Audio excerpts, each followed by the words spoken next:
In our first installment, we argued that despite the protest of fundy atheists, Adolf Hitler and his Nazi cohorts could in no sense be called Christians. Now we'll... Hold on there, Holding. I still say denying Hitler was a Christian is just the no true Scotsman fallacy. And why is that? The man said he was a Christian. I'll go with the simple explanation. He really was one. Oh, you will, huh? Then what would you do with this guy? Hello everyone, Mahatma Gandhi here. Mahatma Gandhi? What's he got to do with anything? Give him that quote you're famous for, please. The quote? Ah, yes. I am a Christian, a Hindu, a Muslim, and a Jew. Okay, so, he just said he was a Christian. What do you say to that? Well, he can't be all of those at once, so he must mean something else when he says he's a Christian. Aha! Not True Scotsman Fallacy! Think with your dipstick, Jimmy! Many fundy atheists use the no true Scotsman fallacy as though it were garlic and Christians were vampires, without even understanding how to use it properly. What exactly is the no true Scotsman fallacy? Does it really mean that we must acknowledge Hitler as a Christian, in spite of the serious deviations he had from Orthodox Christian belief? Let's give a standard framing of this no true Scotsman fallacy.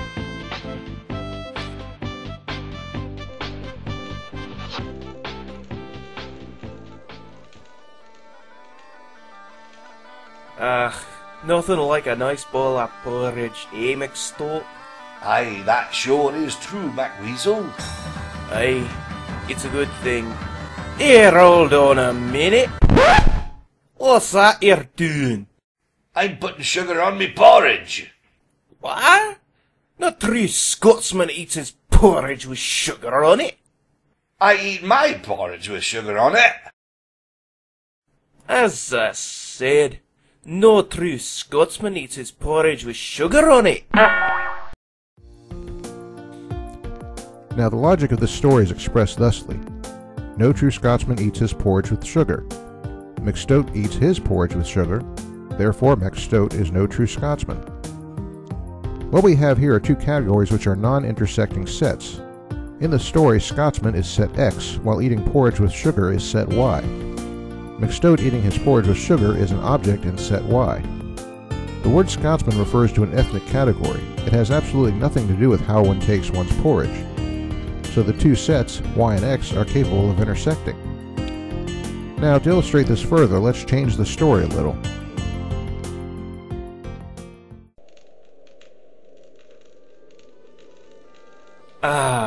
Nothing like a nice bowl of porridge, eh, McStote? McStote? Hey! What do you do at McStote? Bah! Nothing. I am McStote. You look like Boris Ivanov, the Russian diplomat. Yet, I too am a Scotsman. Are you from Scotland? Are your parents, perhaps? Yet, of course not. I and my entire ancestry are from Mother Russia. Well, you are no true Scotsman then. The word Scotsman is a racial or ethnic label referring to those born or with ancestry in Scotland. Since Boris, born of Russian parents in Russia, does not meet these criteria, he is in fact not a Scotsman, no matter what he says. So how does this relate back to Hitler? Well, of course, unlike Scotsman, Christianity is an ideological category rather than an ethnic one. But here's how a conversation might go.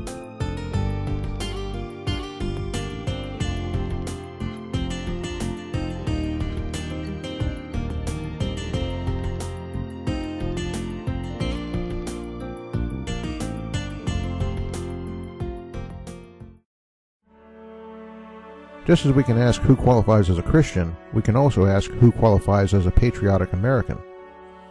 A patriotic American might do any number of things to express patriotism.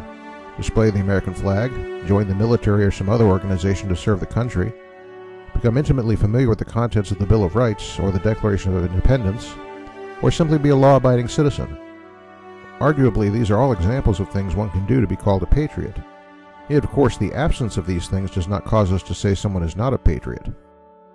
All these actions are maximal expressions of patriotism, just as these parallels would be maximal expressions of being a Christian. And yet we would also expect that a true patriot would do nothing to contradict these maximals in plain terms. And at a minimum, we'd say a patriot would do nothing to intentionally harm the country they love. Now, on the other hand, what would we say would be a minimum required to be a Christian? Well, you might take a simple phrase like this and say it does the job. And maybe it can if you have someone who doesn't take the time to work out all the details. The problem is that several of the key words here have their own defining context. Take Jesus, for example.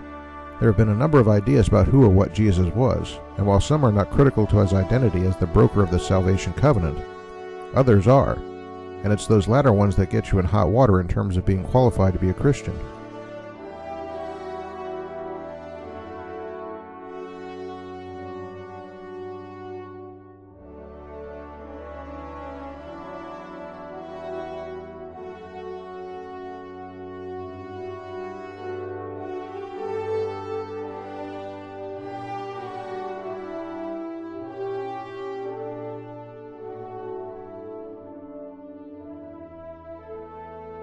So in the end, it's sort of paradoxical. The less you know, the more likely you are to be able to get away with being qualified as a Christian when it comes down to defining a minimum.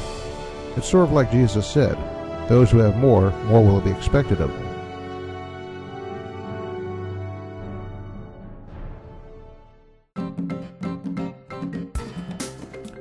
Let's now draw an analogy to what we laid out as Hitler's main deviation as what he would call a positive Christian, namely his disposal of all Jewish elements of the Bible. Would we expect a true patriot to claim adherence to the U.S. Constitution while they also clip out the Bill of Rights and say things like anyone who grants freedom of speech is undermining the true spirit of America? Would we accept from them an excuse that they were representing a pure form of American patriotism, something they call positive patriotism, and still grant them the title of American patriot? No, we wouldn't. We'd regard them as anything from a traitor to authentic patriotic American values to a lunatic out of their minds.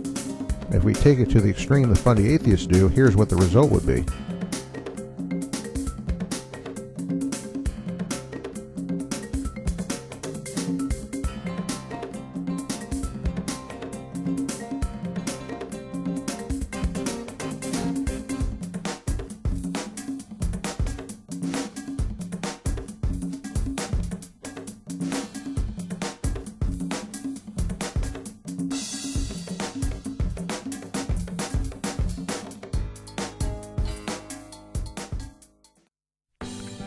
The bottom line is, it simply isn't that hard to deny someone like Hitler the designation of Christian. His deviation from Christian principles and from Christian teachings, and his denial of critical elements of Christian belief as defined by the establishing context of first century Christianity, mean it's ridiculous to take his professions at face value. And if you think not, well, maybe this guy is a Christian too. Or maybe this guy is. Hi there, my name's Kronk.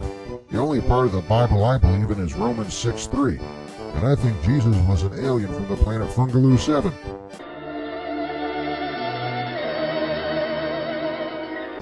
So you're not a Christian? Hey, who are you to judge who is or isn't a Christian? Think with your dipstick, Jimmy! Yeah, great, ain't it? What other channel would you ever see these three in the same picture? See ya.